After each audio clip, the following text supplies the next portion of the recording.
Alright guys, so today we're going to go through another review. One of the products I've been using for a while now. I think we're about 9 months in. So I made a video on this one previously, which we'll link in the description. So this one's going to be a review based on our usage so far. So inside the bag, don't mind the King's bag, it's just what we store it in.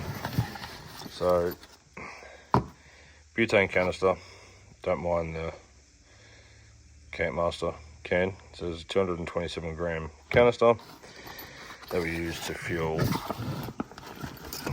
our Gasmate branded hiking stove.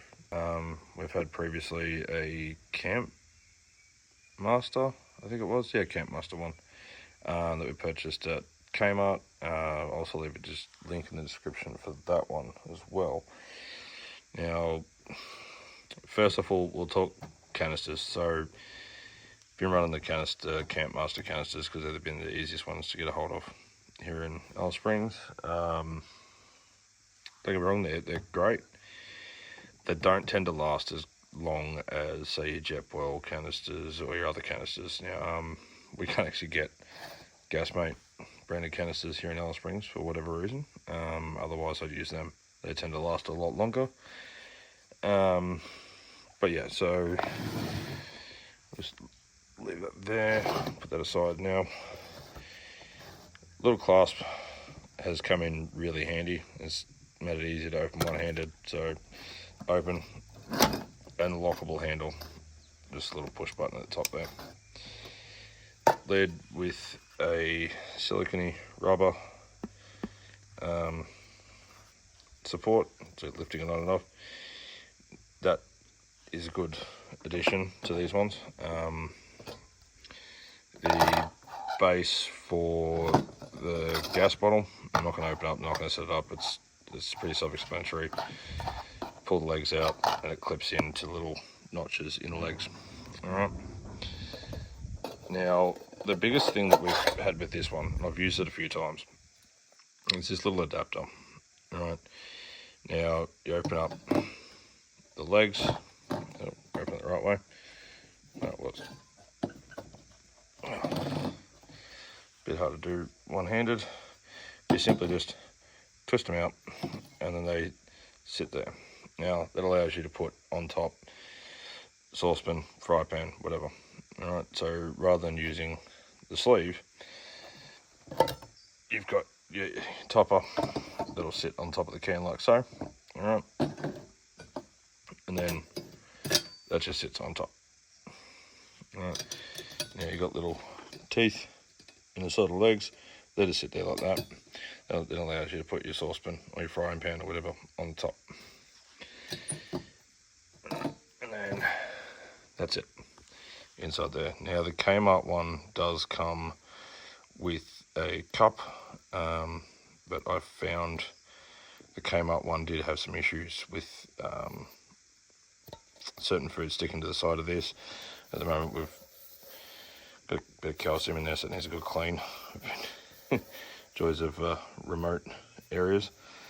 So yeah, a bit of burning in the bottom, not much in there. I think that might just be in regards to the calcium buildup in there. You've got the heat fins that allow the air in as well as the gases out and the heat out when it's cooking. Not so much heat out, just so it breathes.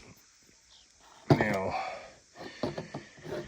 when I'd been packing this up, most of the time it had a bit of water still inside the canister.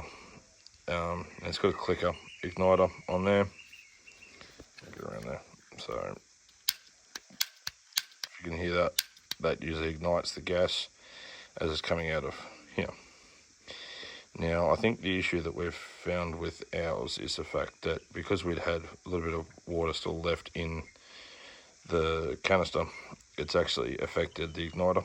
So suggestion would be, if you're going to have a bit of water or whatever in the canister still, maybe just put a bit of paper towel down the very bottom Now, obviously, first thing in the morning when you were leaving camp, you want to have coffee, whatever. You don't have time all the time to make sure it's perfectly dry.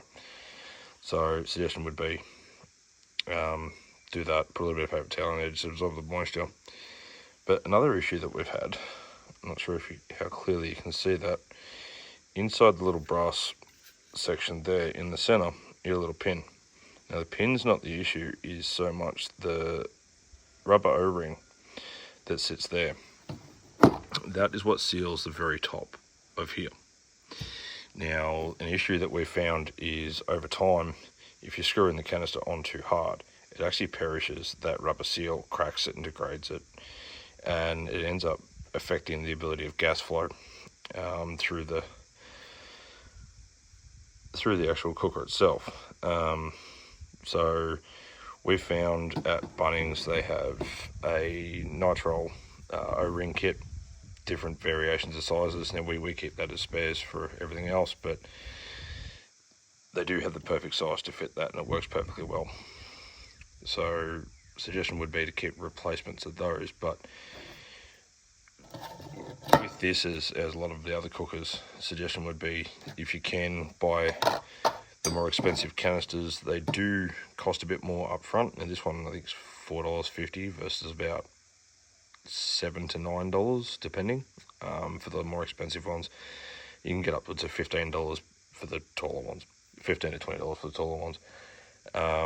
If you go on the price of this being $4.50 versus $8 to $9 for the same size, these ones will only last half as long. So space wise, you'll need two of these for the same money as what you'd spend on the better quality, better quality. But they do the job for what they are. We just find that the heat is a little bit less with this one, and the gas bottle doesn't last as long. But I mean, it's nowadays cost of living, kind of have to go for the cheaper options in life. But I mean, this canister alone, I can get using it every morning, sometimes 2-3 times a day. I can get anywhere from 2 to 3 weeks out of a canister, depending on how long you're running it. If you're only just making a coffee, you could probably stretch it out to a month, whereas I found that we got a minimum of a month out of the more expensive ones. But so yeah, that's where I'll leave that one. That's what would be 9 months reviewing of this one. Now, at the time that we purchased, I think it was $99 even. I think it's now $99.99 at Bunnings, and I think you can order online as well. But for under $100, for the space that it takes up and more versatility with this one, it's something that I do recommend. But yeah, thanks.